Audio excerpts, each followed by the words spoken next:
global happenings today. We communicate, we analyze global news. Stay tuned. Hello, beautiful people. Welcome to Global Happiness today. There's a lot that has Ifeanyi Ejiofor, the lead counsel to IPOB, that's Indigenous People of Biafra, Mazen Kano, have decided to open up on the fact that there's a correlation between the Indigenous People of Biafra and the Igbos. And he said for the first time in a very long time, he opened up. Now you understand the passion he has for IPOB. You will know by the time you listen to the excerpt of the interview and why he has passion for IPOB and why he may never betray the cause. Quite a deep one, I must say. But before we go into the news proper, I'd like you to subscribe to our channel by clicking on the red subscribe button beside it. You see a bell notification icon, please go ahead, click on it to get notified as soon as we update our channel on YouTube. Okay, let's go straight into the news proper very quickly. From the excerpt of the interview, this is what he's got to say. Well, according to news, the barrister Ifeanyi Ejiofor shot into national limelight when he became the lead counsel for Nnamdi Kanu, the leader of the Indigenous People of Biafra, in 2015. He exuded confident disposition in open court and became a newsman regarding the case of his client, and does not fail to take advantage of the photo opportunity with IPB leader. Well, according to the news, the relationship with Nnamdi Kanu, you see, when they asked him what's the relationship with him and Nnamdi Kanu, he said, look, you see, I was appointed the IPOB lawyer in 2015, and of course, I started defending him in 2015 when he was arrested on October 14, 2015 by the operatives of the SSS in Lagos, who brought him here in Abuja. Since then, I have been defending not only him but the entire members of the Indigenous People of Biafra. When Nnamdi Kanu was arrested in Lagos on 14th of October 2015 because he was talking about self-determination, which is an exercise of his right, backed up under the Constitution, under the African Charter of Human and People's Rights. During that time, a lot of ills were going on because our people, you and I know that in this country, Igbos are Biafrans and are classified as second-class citizens. What is happening today is in Nigeria is an eye-opener to everybody.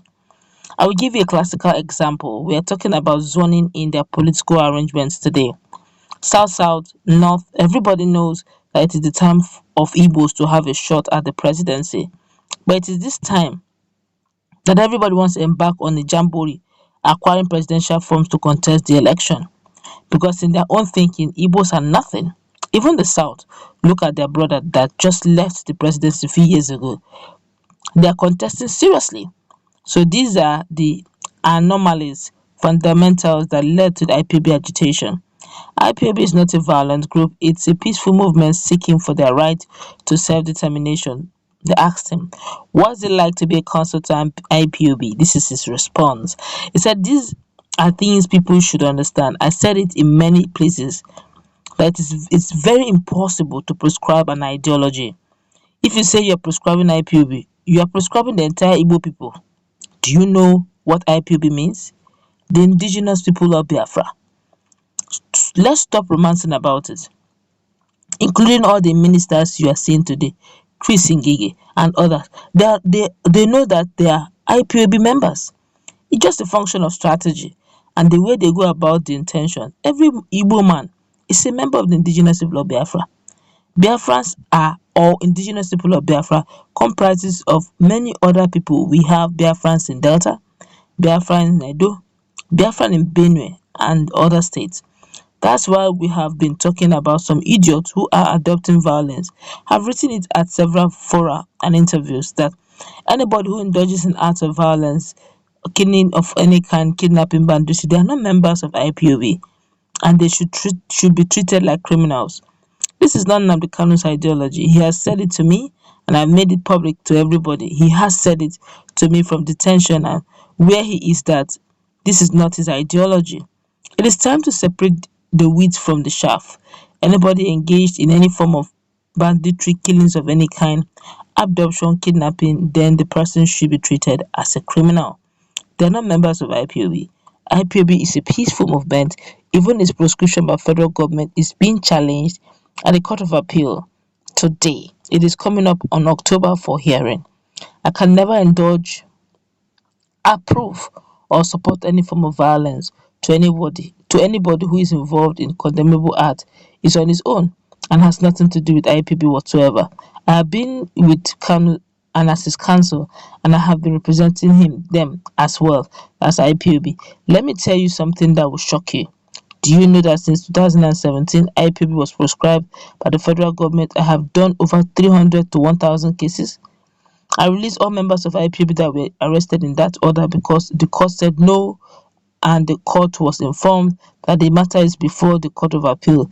The federal government have not shown us from the characters of proscription organization or terrorist organization as defined in the Terrorism Prevention Act that those characters fall within the characters of IPOB.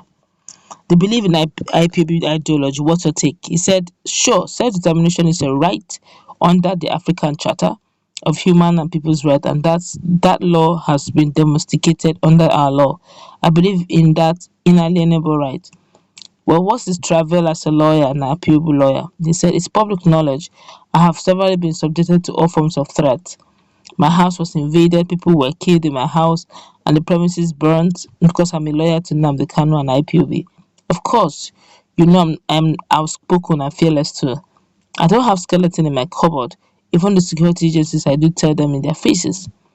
I was personally attacked severally. My house was invaded on September 2019, and then on June 6, 2021 in the morning, my PA was killed, but put inside my boot, taken somewhere and burnt. Up to date, none of the security agencies have accepted responsibility for that. When caught, they said it was UGM, not police, not DSS, not even military, not civil defense, but it was done by them. And we captured them in the camera. The camera has been sent overseas for analysis and they find them.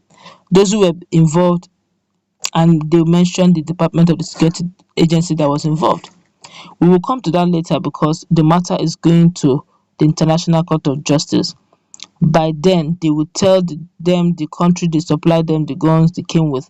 You see, there are other things. There are things you think are impossible. But if it is not possible in this country, it is possible outside the country.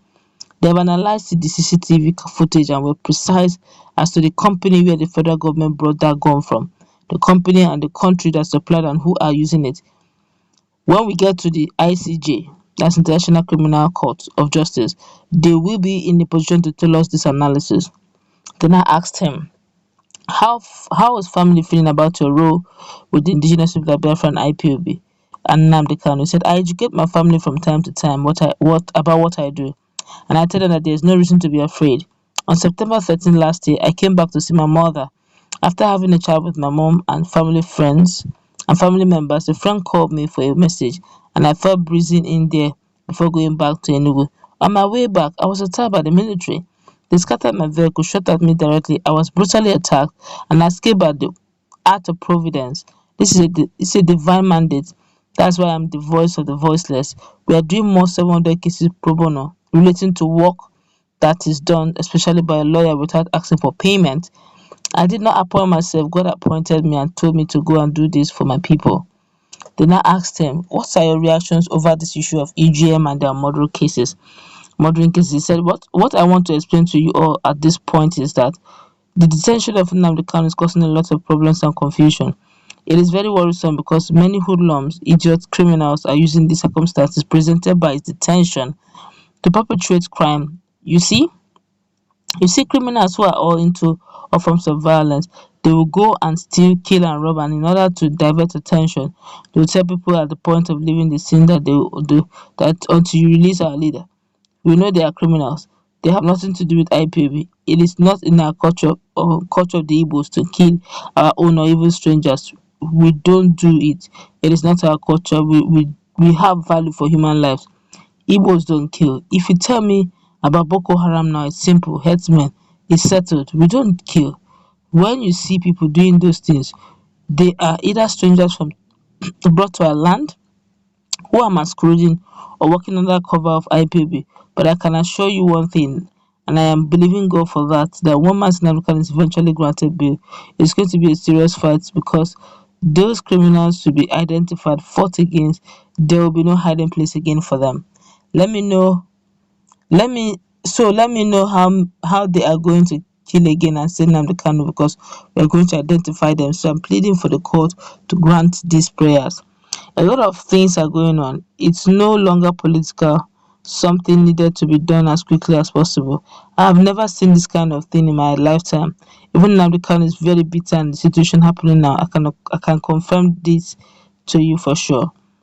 Then I asked him who is behind the killings in Southeast, ESN or UGM. He now responded, said, from my understanding of the setting of ESN, I was never privy to when it was set up. I was hearing they were set up by my client told me he said he set them up. I don't even know them. I can't have interaction with people I don't see.